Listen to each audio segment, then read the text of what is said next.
The CoinDesk Spotlight is brought to you by Nexo, the place to earn on Bitcoin, Ethereum, and more.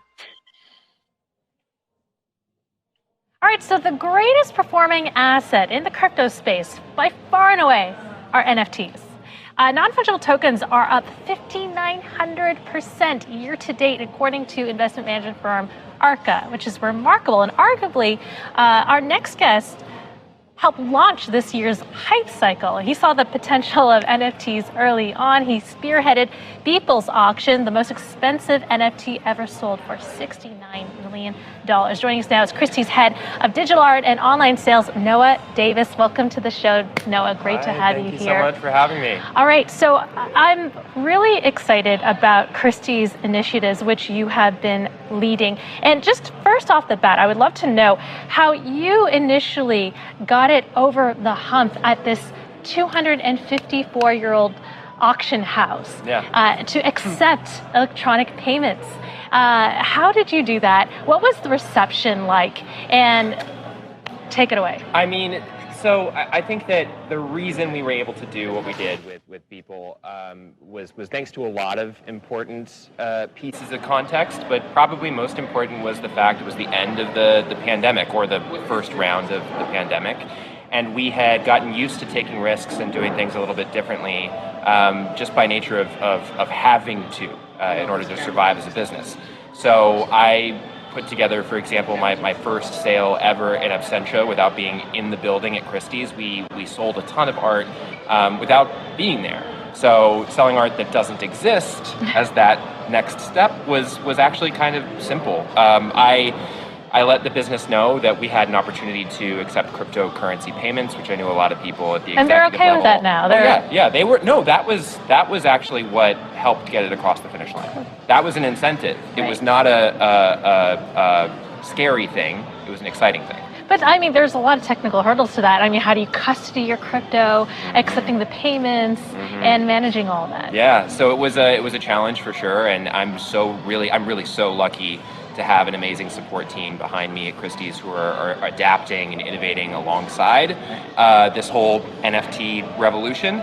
But finance and credit and compliance and all these people have been really instrumental in helping us move forward with all this. Okay, so and they must be totally 100% behind your back because of, I mean, your first auction was just a blowout with this explosive Beeple sale. That definitely helped. Yeah, I think that talking about incentives, when you have a result like that, really lights a fire into people. And so now are they just giving you free reign to manage your project now? And like, no, what does that look like? I am definitely on a leash. Okay. And I should be, to clarify, I absolutely should be.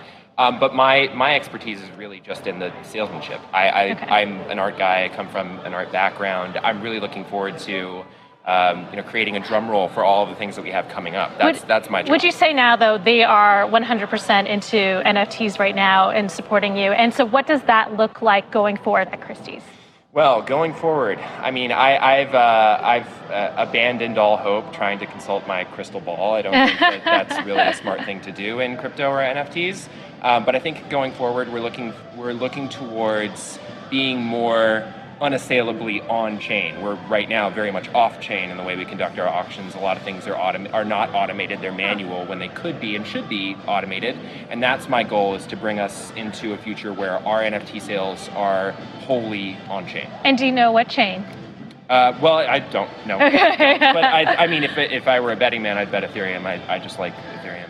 All right. And okay, so now in terms of curating your NFTs and what's on offer, walk me through that process, because we had Beeple, you had Fuocious, you have an upcoming one with an Asian artist, Sean Yue.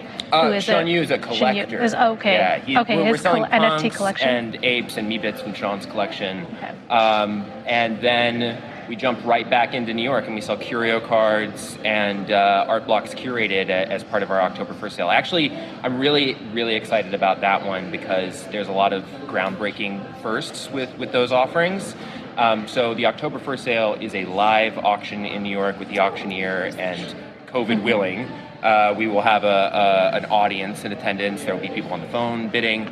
But what's different about all this, not only are we selling NFTs in the context of a live contemporary art auction, but we will conduct the bidding on those lots in Ethereum. The estimates will strictly be in Ethereum, the bidding will be in Ethereum, and it's historic because this is also the first art project on the Ethereum blockchain. That's Curio cards. Right. So all of this is part of this design. And in terms of the demographics, you're introducing this new clientele potentially to Christie's. I wonder what that looks like. Are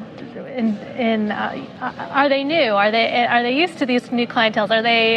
Is Christie's open to it? So this is definitely a completely new audience. The stats speak for themselves. For Beeple, we had more than 40 bidders place bids, with 20 bidders above $1 million.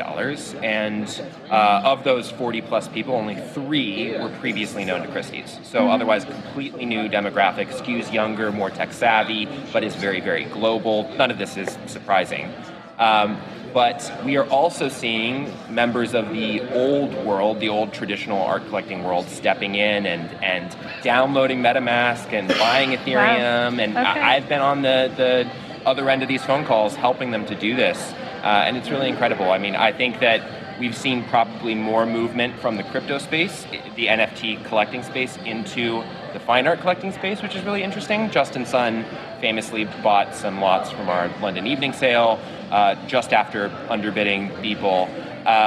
But we are also seeing now a lot of private collectors from the old world hiring people to help with their NFT endeavors, with their NFT collecting endeavors, and they haven't yet entered. But I do think that as we move into this second cycle of NFTs at auction, we will see more of that.